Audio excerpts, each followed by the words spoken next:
please. Yeah, thank you very much for the invitation. As you heard, I'm from Hamburg. I'm a radiation oncologist and I'm head of the Department of Radiation Oncology. Hamburg is a town in north of Germany. And yeah, I will speak on brain metastasis. You can see there's a slightly difference in my title. And I think definitely now it's the time to say goodbye to whole brain radiotherapy. But to do this, we need new technologies, and the next 20 minutes I'm give you some results from that. So to start, brain metastasis. This is a rapidly changing field, and of course it's difficult to study. And why is it so difficult? Of course, one reason is that we have a highly heterogeneous group of patients, not only in terms of different primary tumors, and but also in terms of number and volume of metastasis. And as you already heard in the other talks, patients with brain metastasis, they suffer different performance status. And because of this, this patient group is difficult for clinical trials, but there are some. I will go into the detail. And from radiation oncology side, there's somehow a historical nihilism, because the only tool we had in the past was somehow whole brain radiotherapy, maybe radiosurgery, but now at the moment we have a rapid evolution of our technology, and I think at the moment it's a very interesting time to treat patients with brain metastasis. The other thing is that part of radiation oncology, we have new drugs available, so immunotherapy, so at the moment there's a lot of energy in the field for this patient, which is good. So why are the clinical endpoints so difficult? You all know. On one side you have the clinical endpoints. You can look for local control within the primary side, or even whole brain control. But of course, as I said, on the other side you have extracranial disease, whether it's controlled or not, and also the amount of extracranial disease influences survival. So these are all tumor-related endpoints. And another endpoint you can see here, quality of life, neurocognition.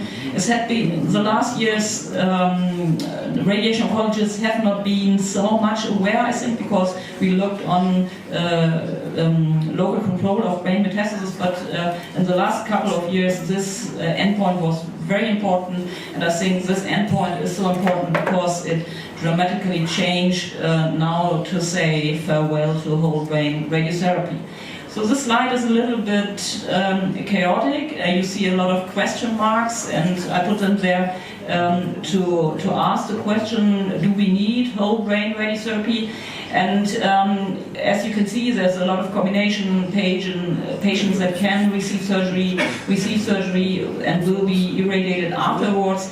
And in the question of radiosurgery, to me, in the past it was a question of numbers. If you look in the older studies, they always compared a limited number of brain met radiosurgery plus or minus whole brain radiotherapy. And I think from the view of today, we should not ask for numbers anymore, because we now have techniques available that we can do in a single session. We can treat like 5 or 10 brain metastases, even with a LINAC-based approach. So I think from the view of today, we should get rid of these arbitrary cut-off, because technology is now available that we can treat more than 3 brain metastases within a single session. So I will not go into detail because there's too much information on the slide, but the point I want to make, this slide summarizes all studies, as I said, patients with limited numbers of brain mets, and that was 1 to 3, where they asked the question whether do we need additional whole brain radiotherapy. And to me the interesting thing is, if you look at the earlier studies, all endpoints were local control, brain tumor recurrence, and due to higher dose by adding whole brain, it looks a little bit better. But if you look at the studies published the last 2 years, there was one from Germany, the Kocher and the Brown trial, which was published in 2016. You can see now everyone is looking for neurocognition, duration of functional independence, decline from baseline in any cognitive tests. So we have somehow a dramatic shift from these local control endpoints more to neurocognition endpoints, and I think that's the reason why at the moment whole brain, because you end up with bad neurocognition, is not so much used any longer. So now I want to be a little bit more precise on radiosurgical dose prescription. We have linear accelerators, so when we started a couple of years ago with work on radiosurgery and brain mets, we thought, well, how should we do it? And I will go a little bit into detail in the old RTOG trial. And if you see what has been done in the studies, you can see that different total dose was used, starting from 18 to 25 Gray. So quite a range where you might be not so sure what to do. The other thing I want to go into detail is the question, should we use margins? And if we use margins, should it be 1 or 2 millimeters? And the other question, how about dose prescription by lowering the isodose? So going back to this very old study now, 17 years ago, this was the RTOG trial where I think this original dose prescription on about 24 Gray comes from. So I think a lot of people often forget that this trial was a retreatment trial in brain tumors. So these were 168 patients, and they all had recurrent tumors. Most of them had brain metastases that had already a whole brain radiosurgery before, or these were patients with brain tumors that were recurrent. So in these RTOG trials, these patient cohort for retreatment, they were somehow not randomized, but according to the different tumor diameters, a different dose escalation was performed. And this 17-year-old study is somehow the study which introduced the 24 Gray dose prescription in radiosurgery of brain metastases. So, but nowadays you have to ask, is 24 Gray enough, or how do I have to prescribe it? And there's one nice paper from the Netherlands a couple of years ago from Vigna, and they asked the same question, what dose do I have to prescribe in brain metastases? And this is a very nice slide. You can see the 12 months local control as a function of the diameter of the brain mets. And now you can see some people use 15 Gray and the larger ones, then in the smaller ones you go for 18 Gray, and in the very small lesions, less than 1 or 2 centimeters, people prescribe 24 Gray. So that's somehow reasonable. You lower the dose with the larger brain mets because you don't want to end up with radiation necrosis. But the striking thing is, some people prescribing 24 Gray, they end up only with pure local control, like 55%. And other ones prescribing the same 24 Gray, they end up with 90 or 100%. So if you do radiosurgery, you really want to be sure that your brain mets is locally controlled. The same is for fractionated radiotherapy. And now you really have to go into detail in dose prescription and radiosurgery. If you prescribe your dose to the center of the target, then you end up physically with a peripheral dose of a little bit less, 57 Gray. So if you lower then your isodose prescription and prescribe 60 Gray to the periphery of the target of 80%, of course you end up with dose escalation about 75 Gray within your target center. And what is done in the gamma knife community due to physical reasons is you can even lower your isodose prescription to 60%. So that means that you nearly double your dose within the isocenter. So by doing radiosurgery on brain metastases, you have to be aware where you want to go, and one possibility is by lowering your isodose prescription to escalate the dose and the target. So there's another way you can do it, not by lowering isodose prescription, but by adding margins, and that's what some people are doing. You can add a 1 millimeter margin here, 1 millimeter margin, and you can ask for the coverage, and it's the same way like lowering your isodose prescription. Then you can escalate your dose again nearly by doubling from about prescription of 25 gray just by adding a margin and prescribe the dose to the margin. You end up with a Dmax of 45 gray. So dose prescription radiosurgery is very important, and whenever you do it, you have to decide whether you want to add margins or you want to lower your isodose prescription. So what do we do with this? Between different institutes, we have to compare different treatments, and I'm not a mathematic fan at all, but some calculations are really helpful. This is the reason why the so-called conformity index was introduced. So I do not want to go into detail, but the CI, conformity index, helps you to give you a number what's the coverage of your dose prescription. And in an ideal world, the conformity index should be 1. So then you have perfect conformity of the prescribed dose of your metastasis. In radiosurgery, you need another gradient. It's called the GI. It's called the gradient index. So this number gives you a number of the dose fall-off, because at the periphery, of course, if you do radiosurgery, you want to be sure that dose come up very quickly, and therefore the gradient index was introduced, and a gradient index less than 3 is a good dose fall-off. Then whenever you prescribe your dose, you can look for these two indices to judge your treatment.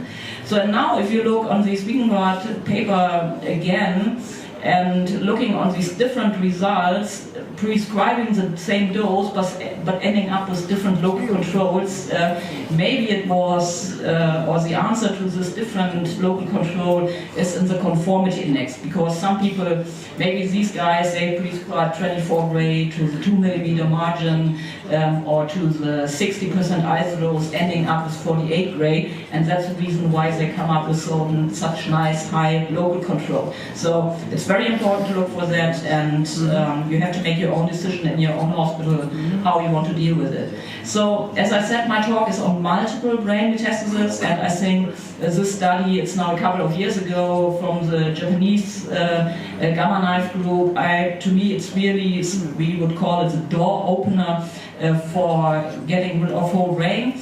So more than 1,000 patients were treated. 450 had 1 brain mets, 500 2 to 4, and there was amount of patients, 208 patients that had up to 10 brain metastases. This was done with gamma knife, and all these patients received radiosurgery alone, so no whole brain radiosurgery at all.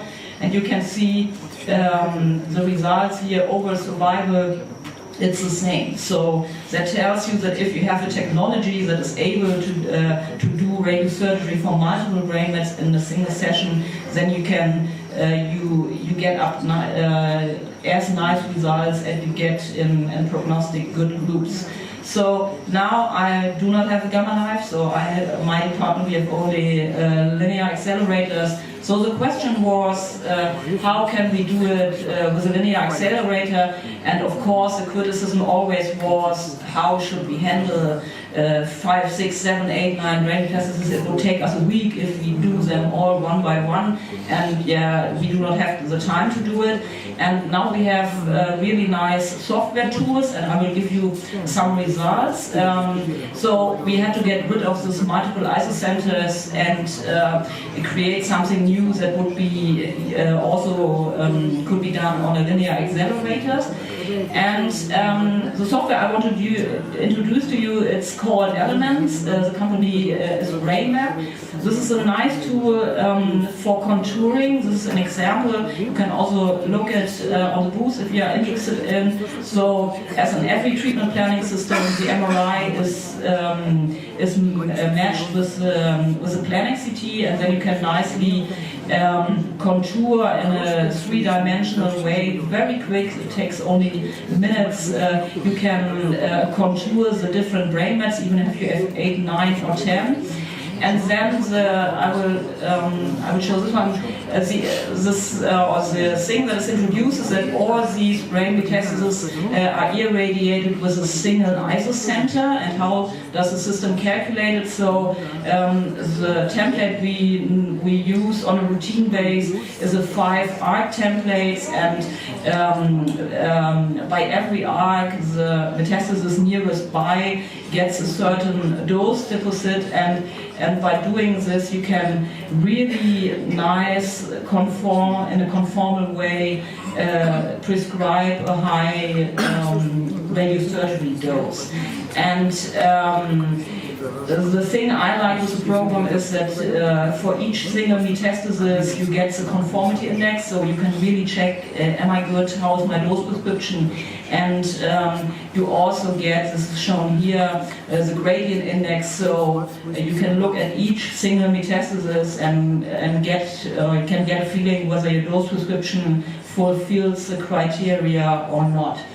And this was our first patient. It was now 3 years ago, a patient with melanoma, very typical, primary tumor was in the left axilla. Then 5 years later, patient developed lung metastasis, they were resected, and then in January 2015, first time diagnosed of brain metastasis. At the moment, as you know, a lot of people receive immunotherapy with melanoma, and then we were asked to do radiosurgery, and you can see that was a patient with 7 very small brain metastases, and we treated them all in one session, and dose prescription was 23 gray, and it took us about 15-16 minutes on the accelerator. So it's a very nice, quick way of, by delivering these 5 arcs, you can treat even patients with this number of brain mets in a very short time. So this is a dose plan, how it looks like in the Eclipse, if you want to get an impression. So just some more patient results. This is a patient with 5 lesions. This was a lung cancer patient. You can see even if the brain mets are somehow close together, the system, it's possible to deliver the high dose radiosurgery, and even if they are spread, the 5 brain mets all over the brain, the system is able to prescribe a high dose within the isocenter and sparing the whole brain normal tissue. And this is a patient, I think, which we will see more and more. This was a young lady with breast cancer. She already had whole brain radiotherapy. It was 2 years ago, where the literature was not so convincing, and so she already had whole brain with a simultaneously integrated boost.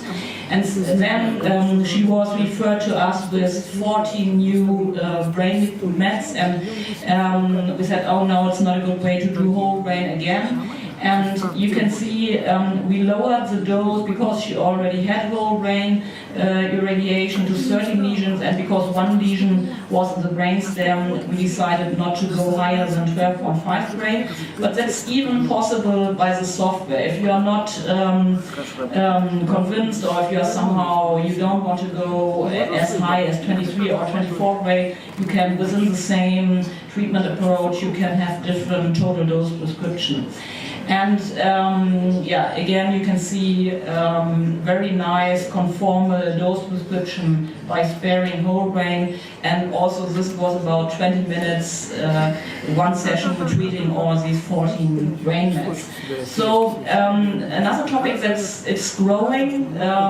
Some patients receive surgery on their brain mets, and now I see a lot of patients where the surgeons did surgery on 1 or 2 brain mets, where I have to irradiate the cavity, and at the same time there are lesions left where I would like to do radiosurgery in a single session. So then you can do a single session for the lesions that have not been operated, and by doing this you can drop somehow a fractionated dose for the cavity, and then you can do a second plan where you only irradiate the cavity with 6 times 5 gray. So normally we go for 7 times 5 gray for irradiating the resection cavity, and you drop your first 5 gray within the radiosurgery plan. So It's very nice. You can do all the data in a dose volume histogram, and the system offers you these different approaches. So the very last minutes, I was very interested in the talk before mine on the MRI. By doing so, many radiosurgeries in the future, we will see more patients with radiation necrosis, that's for sure. This is a center in the US where they look for the incidence of radiation necrosis, and you can see that the incidence, it depends on how you count it, but you can end up between 30 or 50%. So I think the fact that we will see more radiation necrosis will be an issue for the future.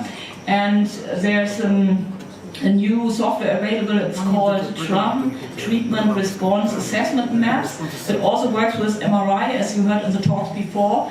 The thing is that you need 2 picture sets of MRI. After IV contrast, one picture set is done after 5 minutes, and then you have to wait for an hour, 75 minutes, because you want to see the blood supply of the area you are interested in, and then the software subtracts the 2 pictures, the early and the late one, and comes up with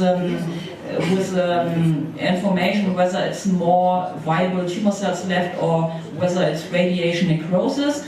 And we started to use the software on a routine basis. This is one of our patients, also a melanoma patient, very typical story. He had whole brain radiotherapy in the past with a simultaneously integrated boost. Then after a while we did radiosurgery to 2 lesions, and then he came for control with an external MRI, and they said, oh, again, we had progressive lesion, and we were not really sure because we said, oh, after whole brain, after radiosurgery, so the amount of dose was somehow that we thought, oh, it could be radiation necrosis. So then we did the TRUM, so that means MRI after 5 and 75 minutes, and you can see the red color, and we believe it's more radiation necrosis and not viable tumor cell in this patient. We started to think of Avastin or maybe even do surgery on the larger one. So by doing more radiosurgery, you will end up with more new problems, and maybe this software will help us, in addition to the standard MRI, to figure out whether it's tumor or whether it's radiation necrosis. Yeah, and with that I would like to thank you for your attention.